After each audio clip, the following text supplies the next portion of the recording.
Hormuz প্রণালীকে আমেরিকার অংশ দাবি করে একটি মানচিত্র প্রকাশ করেছেন প্রেসিডেন্ট ডোনাল্ড ট্রাম্প। সামাজিক মাধ্যম ট্রুথ সোশ্যালে এই মানচিত্রের একটি ছবিও পোস্ট করেছেন তিনি। এর জবাবে ইরানের উপপররাষ্ট্রমন্ত্রী কাজেম গারিয়াবাদি বলেছেন, হরমুজ নিয়ে ট্রাম্পের বিভ্রম দ্রুত কাটাতে হবে। আমেরিকার হুমকির কাছে তেহরান মাথা নত করবে না বলে জানিয়েছেন তিনি। চুক্তি অনুযায়ী সব শর্ত পূরণ না করা পর্যন্ত কৌশলগত এই জলপথ বন্ধই থাকবে। নগদ নিয়ে এলো হার না মানা হার অফার। সর্বনিম্ন 10,000 টাকা রেমিটেন্স নগদে পাঠালে থাকছে স্বর্ণের হার জেতার সুযোগ।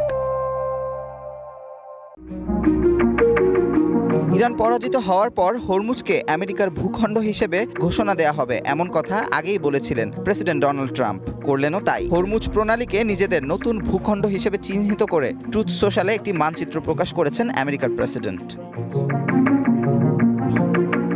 তবে ট্রাম্পের এমন দাবির জবাব দিয়েছেন ইরানের উপপররাষ্ট্রমন্ত্রী কাজেম গারিবাবাদি। সামাজিক মাধ্যম এক্সে দেয়া এক পোস্টে তিনি বলেন, মানচিত্রে পারস্য উপসাগর নামটি সঠিকভাবে লিখলেও হরমুজ প্রণালী নিয়ে বিভ্রান্তিতে ভুগছেন আমেরিকার প্রেসিডেন্ট। ট্রাম্পের এই ভুল ধারণা শিগগিরই শোধরানো না হলে তেহরান নিজেই তা সংশোধন করে দেবে বলে সতর্ক করেন তিনি।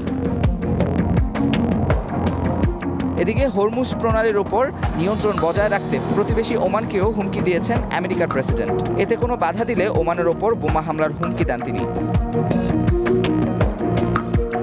ইরানের পররাষ্ট্রমন্ত্রী আব্বাস আরাকচি জানিয়েছেন, যুদ্ধের লক্ষ্য ছিল ইরানকে আত্মসমর্পণ করানো। তবে তেহরান কখনোই নতি স্বীকার করবে না, বরং তারা যুদ্ধে জয়ী হয়ে আমেরিকাকে নিজস্ব শর্ত মানতে বাধ্য করছে।